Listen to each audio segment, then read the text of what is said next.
Fala pessoal, boa noite para vocês. Hoje o assunto da aula vai ser cromatografia, tá certo? Antes de iniciar o assunto, eu vou passar aqui um vídeo de uma professora que é muito interessante, né? Com algumas imagens e com as explicações, e depois eu passo uma breve aí, introdução sobre esse assunto para vocês, tá bom? Então vamos ao vídeo.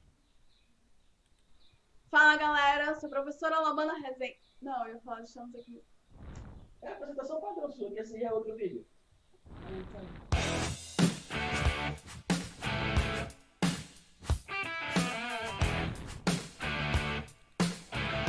Fala galera, estamos aqui mais uma vez no canal Sabido. Eu me chamo Lomana Rezende, sou professora de Química aqui do canal. E hoje vamos falar sobre cromatografia. Já ouviram falar também sobre isso? Não. Cromatografia, como o nome já propõe, já dá pra gente ter ideia do que está relacionado, né? É um assunto importante, só que pouco abordado quando a gente fala, por exemplo, de separação de misturas. Foi um tema que caía numa questão também do Enem, que tinha lá falando sobre a cromatografia em papel dos pimentões, né? É um assunto que é importante, tanto para a questão do Enem, quanto também para a gente saber como é que funciona um pouco da química de separação de misturas. Inicialmente, a cromatografia foi proposta por Twiest, esse nome que está aí na tela de vocês, em 1906. Ele pegou extratos de planta e fez a separação. Porém, a gente pode considerar que a cromatografia moderna começa em 1930 com dois químicos, Kahn e Leaders. Eles trouxeram uma técnica que antes se aplicava na botânica para a química também, para separar misturas e purificá-las. Hoje que a gente faz mais isso, né? Mas a cromatografia, como o nome já propõe, esse nome vem do grego, né? Chrom, cor, grafia, escrever. Então, escrever com cor, embora hoje não dependa só da cor para a gente interpretar, né, os cromatogramas, mas a cor nos ajuda a identificar essa separação de substâncias. A cromatografia, agora definindo, é uma técnica de separação e purificação de substâncias. Ela serve, por exemplo, quando eu estou no laboratório, quero estudar as folhas de uma planta, quando eu estou lá pesquisando produtos naturais.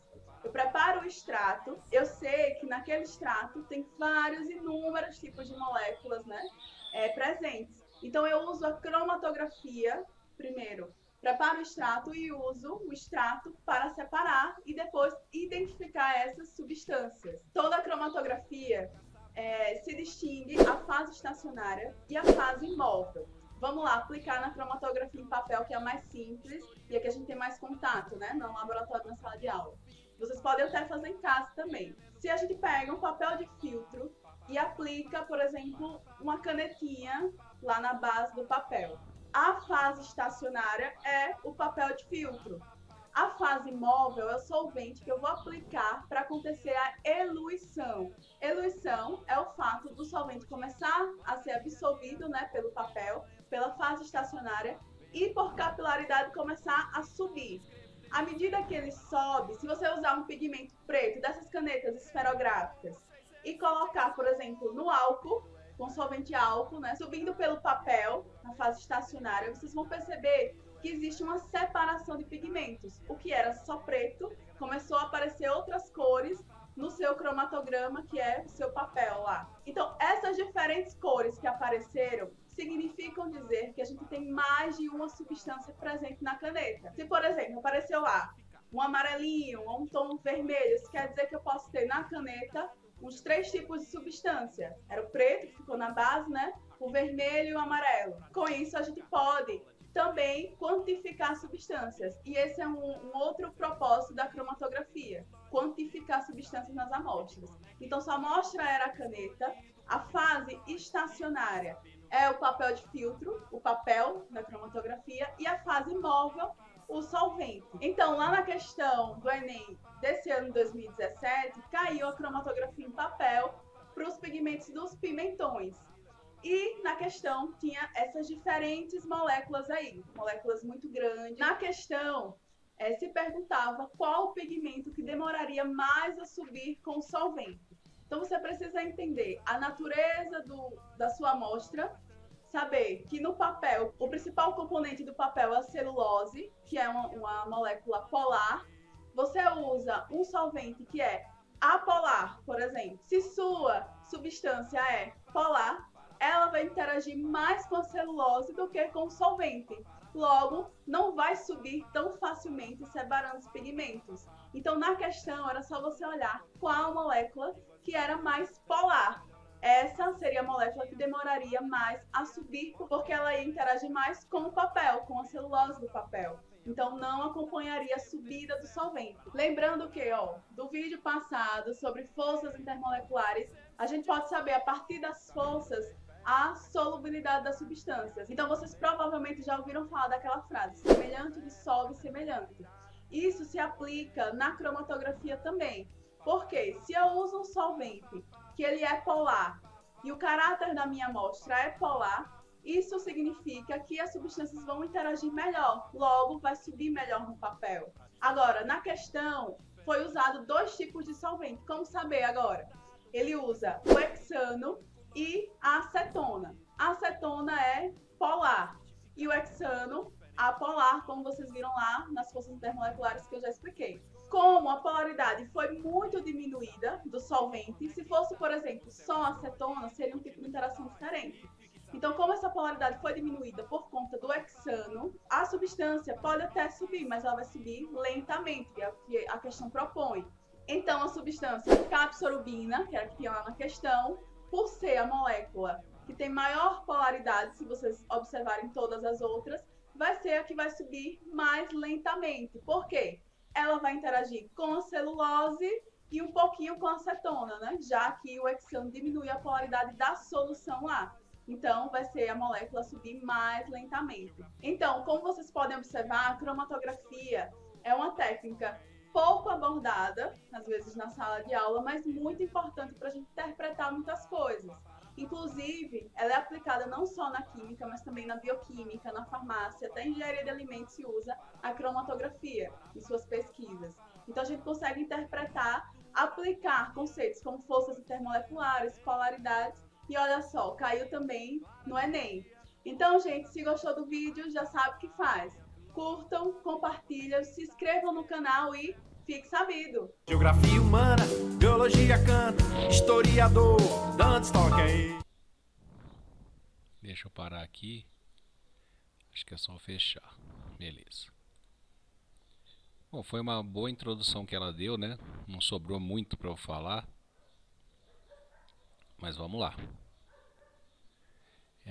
A cromatografia, né, pode ser um método aí de cromatografia em papel, né? Que também é analítico, tá? Mas ela está dividida aí em 2 grupos, né, principais, planar e cromatografia em coluna, certo? A planar envolve a cromatografia de papel, que ela explicou lá.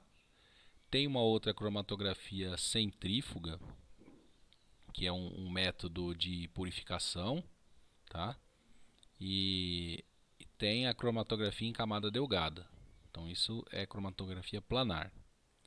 E a cromatografia em coluna, que são a cromatografia gasosa e cromatografia líquida, tá certo? Que são os 2 tipos de cromatografia que a gente tem aí.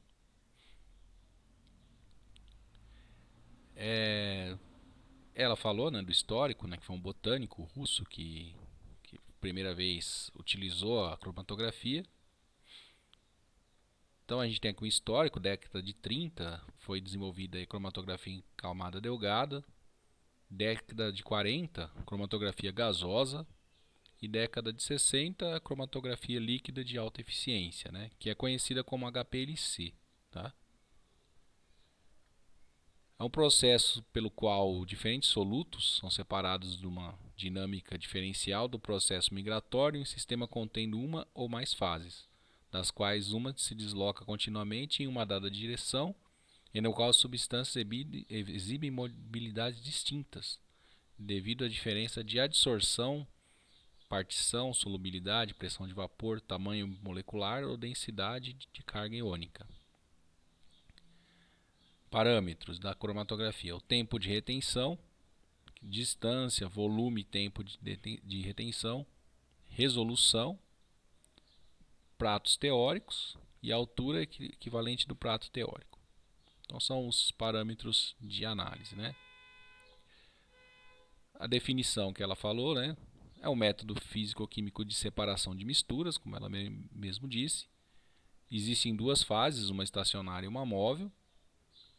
A separação ocorre devido à interação entre as substâncias e as fases, né?